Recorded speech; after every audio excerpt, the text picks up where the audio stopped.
शौहर से इजाज़त मिलने के बाद हलीमा सादिया हज़रत मोहम्मद सल्लल्लाहु अलैहि वसल्लम को अपने साथ काफ़िले में शामिल करती हैं। हलीमा सादिया की ऊँटनी देखने में दुबली पतली, कमज़ोर और मड़ियल थी, लेकिन जब हुज़ूर अकरम सल्लल्लाहु अलैहि वसल्लम को अपनी ऊँटनी पर सवार किया तो आपकी ऊँटनी बर्क रफ्तार हो गई।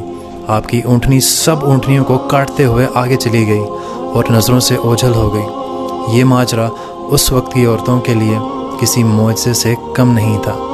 हलीमा सादिया जब आपको लाईं अपने साथ तो उस वक्त कहत साली का दौर था। हलीमा सादिया का अपना बेटा भूख से बिलक बिलक कर रोता था। ना वो ख़ुद सोता था, ना वो अपने वालिदैन को रात को सोने देता था। लेकिन जब हुज़ूर अकरम सल्लल्लाहु अलैहि वसल्लम उस घर में तशरीफ़ लाए तो आपकी छाती में दूध भर आया। हलीमा सादिया का बेटा भी जी भर कर दूध पीता और आप सल्लल्लाहु अलैहि वसल्लम भी जी भर कर दूध पीते।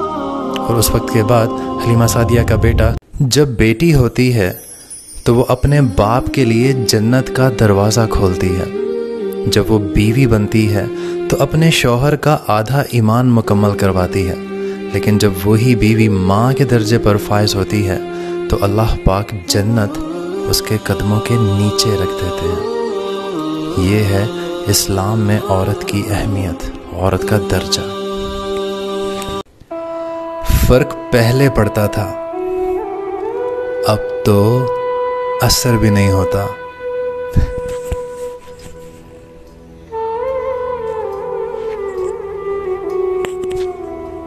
यकीन करें, जो लोग दिल से उतर जाते हैं वो सामने भी बैठ जाएं तो नज़र नहीं आते।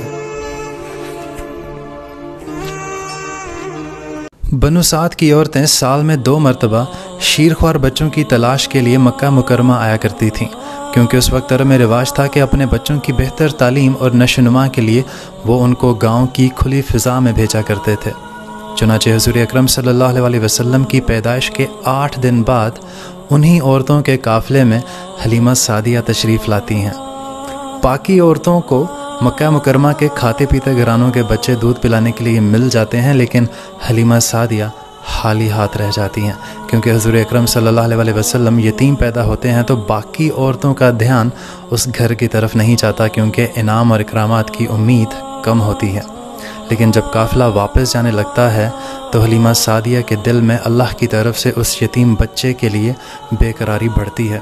तो वो अपने शौहर से हारिस से पूछती हैं कि क्या मैं इस यतीम बच्चे को साथ ले चलूं, क्योंकि मेरी सारी सहेलियों के पास बच्चे हैं और मुझे ये गवा। अगर आप पसंद की शादी करना चाहते हैं या फिर जब भी आपकी शादी की बात होती है तो रास्ते में बहुत सारी रुकावटें हायल हो जाती हैं, या फिर किसी भी वजह से आपका रिश्ता नहीं हो पा रहा, तो आपने करना सिर्फ़ इतना है कि नमाज इशा के बाद बावज़ू होकर आपने अव्वल और आखिर 11-11 मरतबा दुरूद इब्राहीमी पढ़ना है, और उसके बाद आपने सूरह मुज़म्मिल 13 बार पढ़नी है। सूरह मुज़म्मिल 13 बार पढ़नी है और ये अमल आपने 11 दिन करना है।